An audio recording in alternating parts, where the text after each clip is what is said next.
শিলচর তারাপুর কালীবাড়ি road স্থিত মা কালীর মন্দিরের মহাপ্রসাদ বিতরণ ভবন নির্মাণ।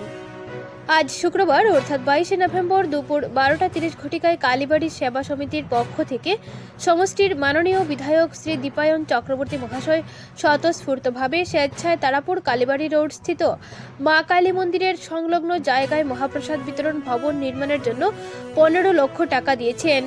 উনি স্বহস্তে এই ভবনের শিলান্যাস করেন। এই মহৎ কাজের সূচনা করার আগে কমিটির সদস্যরা মা কালীর মন্দিরে একটি সভার আয়োজন করেন। এই সভায় উপস্থিত ছিলেন বিধায়ক শ্রী দীপায়ন চক্রবর্তী মহাশয়, বিপ্লব দেবনাথ, প্রেসিডেন্ট বাবুল হর মহাশয়, সম্পাদক প্রবাল কান্তি দেব। সভা পরিচালনা করেন পরিতোষ চক্রবর্তী, দেবজ্যোতি চক্রবর্তী, সুমন দেব, বাবলু ঘোষ, জয়দীপ দত্ত, রাজীব দত্ত, রিন্টু চক্রবর্তী, রাজু পাল, কাজল দাস প্রমুখ উপস্থিত ছিলেন। এবং এই মহৎ কাজের অনুষ্ঠানে সবাই নিজ নিজ বন্ধুবান্ধব এবং আত্মীয় স্বজনকে নিয়ে এসে উক্ত অনুষ্ঠানকে সাফল্যমণ্ডিত করেন। আসাম প্রাইম নিউজ 24/7 ত্রিবাস দাসের প্রতিবেদন। দীর্ঘ প্রতীক্ষার পর একটা স্বপ্ন পূরণ হলো এবং যারা আজ নেই তাদের আত্মার কাছে একটা বিশেষ মেসেজ যাবে বলে মনে করি আমরা। এত পুণ্যস্থলে এত বড় একটা আয়োজন, কি অনুভূতি দেখে? দেখুন, আমি বিশেষ করে আজকের দিনে শিলচরবাসী সবাই আমার আত্মীয়, কিন্তু যেহেতু তারাপুরের ছেলে, এটা একটা বিশেষ আবেগ। তারাপুর কালীবাড়িতে আমরা আমাদের যিনি এখানে সাধারণ সম্পাদক, ওনার মুখ থেকে শুনেছি যে 1903 থেকে শুরু করে এই মন্দিরের কাহিনী ওনার তরফ থেকে আমরা শুনেছি। আর এই কালীবাড়িতে আসাম সরকারের মাননীয় মুখ্যমন্ত্রী ডক্টর হিমন্ত বিশ্ব শর্মার হাত ধরে একটা ফান্ড দেওয়া একটা অত্যন্ত গৌরবের ব্যাপার। আমি মনে করি যে হিন্দু ধর্মাবলম্বী যে প্রতিষ্ঠানগুলো রয়েছে, মঠ মন্দির, সেই মঠ মন্দিরের দায়িত্ব আমাদের সকলের নেওয়া উচিত। এই হিসাবে আজকের দিনে একটা ছোট্ট ফান্ড আমরা এখানে ব্যবহার করেছি। এই টাকা দিয়ে একটা ইনফ্রাস্ট্রাকচার ডেভেলপমেন্ট হবে, একটা অত্যন্ত আনন্দের ব্যাপার।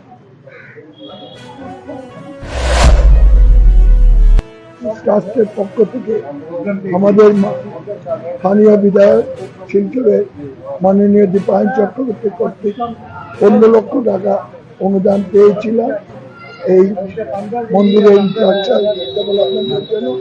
তার শিলান্যাস আমরা আজকে অনুষ্ঠানে করেছি।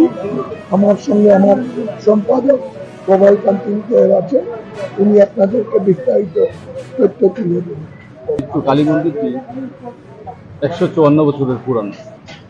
তো প্রথমে এটা ছিল চুনসুখরির বানানো। তো প্রায় 100 বছর হওয়ার পর আমাদের পুরানো বিল্ডিংটির অবস্থা খারাপ হয়ে যায়, তাই নতুন বিল্ডিংটি বানানো হয় একটা কনস্ট্রাকশন কমিটির মাধ্যমে। সেই কনস্ট্রাকশন কমিটিতে প্রয়াত প্রবীরচন্দ্র চক্রবর্তী মহাশয়ের অবদান অনস্বীকার্য এবং চিরস্মরণীয়। তো তারপর আমরা ধীরে ধীরে আমরা যখন আমাদের সময় এলো তখন আমরা পুরো নিবাস কিচেন বানালাম।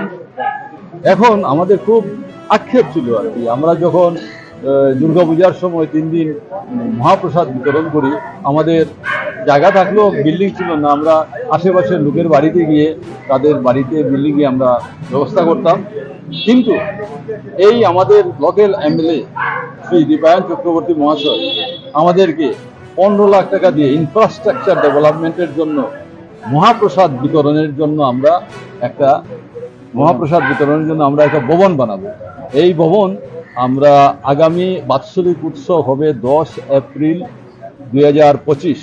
এর মধ্যে এই বিল্ডিংটা আমরা কনস্ট্রাকশন করে এই আমাদের মাননীয় প্রিয় বিধায়ককে দিয়ে আবার ওইটা ইনঅগারেট করাবো। এবং তার কাছে আমরা রিকোয়েস্ট করেছি সময়ে সময়ে উনি আমাদেরকে আরও সাহায্য করবেন বলে প্রতিশ্রুতি দিয়েছেন। এই বলে আমি কি বলবো, আমরা সবাই খুশি, আনন্দিত, অত্যাধিক আনন্দিত। আমার জীবনের এই কালী মন্দিরের জন্য শ্রেষ্ঠ পাওনা হয়ে যায়। একসঙ্গে আমরা কোনোদিন এত টাকা একসঙ্গে পাই নাই। যা করেছি ডোনেশন নিয়ে এর কাছে নিয়ে, বাবুলও কিছু টাকা দিয়েছিল, আমিও দিয়েছি, সবাই দিয়ে দিবেন। কিন্তু একসঙ্গে 15 লক্ষ টাকা এই প্রথম পাইলাম। তাই মাননীয় বিধায়ক দীপায়ন চক্রবর্তীকে অসংখ্য প্রাণ ভরা আশীর্বাদ দিলাম, মা কালী যেন ওনার মঙ্গল করে।